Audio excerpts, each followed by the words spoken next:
రెడ్డి గారిని ఒక అక్రమ కేసులో నిర్బంధించినారు అన్న విషయాన్ని మీరందరూ కూడా గమనించే ఉంటారు. నెల్లూరు జిల్లాకు సంబంధించి అయితే ఇదొక అత్యంత దురదృష్టమైనటువంటి రోజు అని కూడా చెప్పచ్చు. ఎందుకంటే గతంలో ఎప్పుడు కూడా ఇట్లా ఒక మంత్రిగా పనిచేసినటువంటి వ్యక్తిని లేదా ఒక జడ్పీ చైర్మన్గా కానీ ఒక ఎమ్మెల్యేలుగా కానీ పనిచేసినటువంటి వ్యక్తుల్ని అరెస్ట్ చేసినటువంటిది అంటే కేవలం ఒక నిరాధారమైనటువంటి ఆరోపణలతో ఎలాంటి సంబంధం లేనటువంటి ఒక కేసులో అరెస్ట్ చేసి నిర్బంధించి జైల్లో పెట్టడం అన్నది నెల్లూరు జిల్లా చరిత్రలో ఎప్పుడు కూడా చూడలే. అందరూ కూడా ఇక్కడ ఉన్నటువంటి ప్రతి ఒక్కరు కూడా కొంత సెన్సిటివ్గా ఉండేవాళ్ళు. ఇలాంటి రాజకీయాలను ఎప్పుడు కూడా ఈ కక్షలు కార్పణ్యాలు ఎప్పుడు కూడా చూడలే. మరి ఈరోజు మనం చూస్తూ ఉన్నాం ఏంటి గోవర్ధన్ రెడ్డి గారి మీద జరిగినటువంటి కేసు.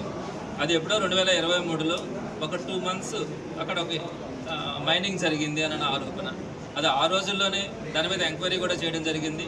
అక్కడ ఉన్నటువంటి ఆఫీసర్ అంతా కూడా పర్ఫెక్ట్గా జరిగిందని కూడా ఆ రోజు ఇవ్వడం జరిగింది, మైనింగ్కి సంబంధించినటువంటి ఆఫీసర్.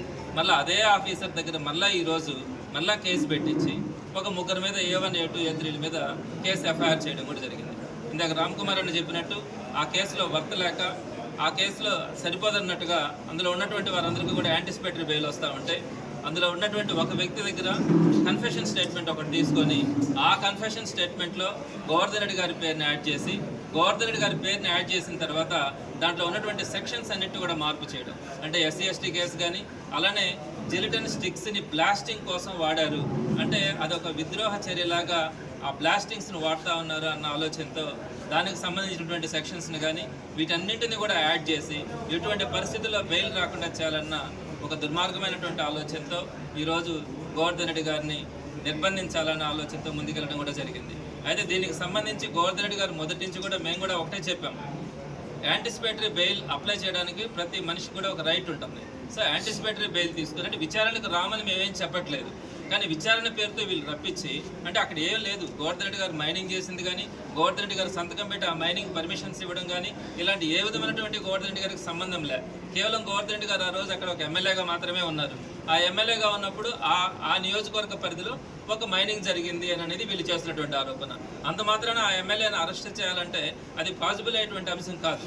సో ఇట్లాంటి పరిస్థితుల్లో గోవర్ధన్ రెడ్డి గారిని అరెస్ట్ చేయడానికి ఈ కన్ఫెషన్ స్టేట్మెంట్ని బేస్ చేసుకొని చేయడం అదే మేము అందరూ కూడా నాయకులందరూ కూడా వైఎస్ఆర్సీపీ నాయకులందరూ కూడా చెప్పింది ఏంటంటే యాంటిసిపేటరీ బెయిల్కి అప్లై చేసే ఒక రైట్ ఉంది, దాని ప్రొవిజన్ తీసుకుంటాము, అంతేగాని విచారణకు హాజరు కావని చెప్పలే.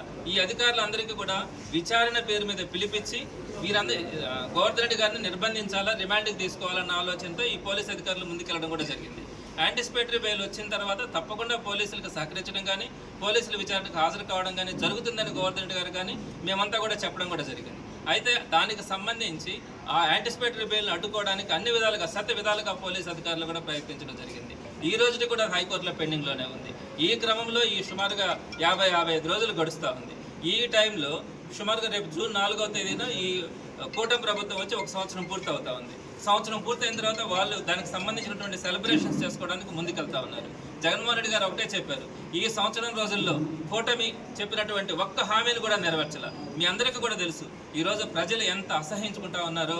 ఏదైతే వీళ్ళు చెప్పినటువంటి హామీలు ఒక్కటి కూడా నెరవేర్చక ఈరోజు తెలుగుదేశం పార్టీ నాయకులు కనుక రోడ్డు మీదకి వస్తే చొక్కాలు పట్టుకునే పరిస్థితి ఈరోజు ప్రతి సామాన్యుడు కూడా ముందుకు వచ్చే పరిస్థితి కనపడతా ఉంది. ఈ సందర్భంలో జగన్మోహన్ రెడ్డి గారు జూన్ 4వ తారీఖున వెన్నుపోటు దినంగా ప్రజలందరూ కూడా దీన్ని తెలుగుదేశం నాయకులను ప్రశ్నించాలా అన్న ఆలోచనతో దాన్ని వెన్నుపోటు దినంగా ఆ రోజు చేయమని కూడా చెప్పడం జరిగింది.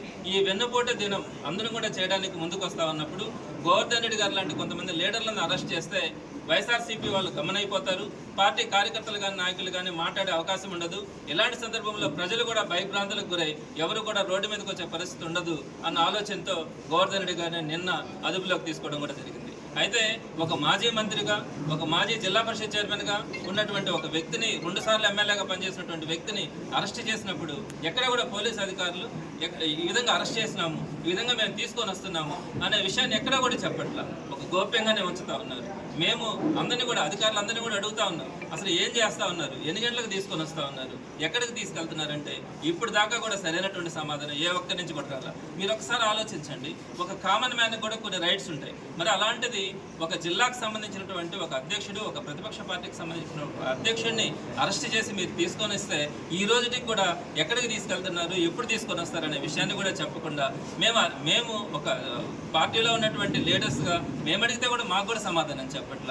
మరి చూస్తూ ఉన్నారు ప్రజలందరూ కూడా ఈరోజు ఏ విధమైనటువంటి ప్రతిపక్ష పార్టీలో కానీ అదేవిధంగా సామాన్య ప్రజల్లో కానీ ఈ రెడ్ బుక్ రాజ్యాంగం పేరుతో ఏ విధంగా ఇబ్బందులు పెడతా ఉన్నారు అనేది చూస్తూ ఉన్నారు.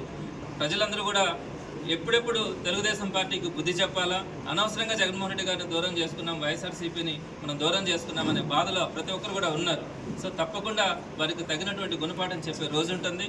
జూన్ 4వ తారీఖున వెన్నుపోటు దినంని అందరూ కూడా ఖచ్చితంగా అధికార పార్టీకి ఒక గుణపాఠం తెలిపేలాగా వెన్నుపోటు దినాన్ని కూడా జరపడం జరుగుతుంది.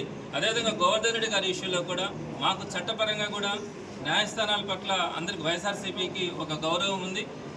రాబోయే రోజుల్లో గోవర్ధన్ రెడ్డి గారి మీద వచ్చినటువంటి కేసుల్ని న్యాయస్థానాల్లో పోరాటం కూడా జరుగుతుంది. గోవర్ధన్ రెడ్డి గారికి వైఎస్ఆర్సీపీ పార్టీ కార్యకర్తలు కానీ నాయకులు కానీ అందరూ కూడా అండగా ఉండడం, కేసులో ఆయన క్లీన్ చిట్ అయి బయట వచ్చేంత వరకు కూడా ఆయనకి వెన్నంటి ఉండడం కూడా జరుగుతుందని మీ ద్వారా ప్రజలందరికీ కూడా తెలియజేస్తాను.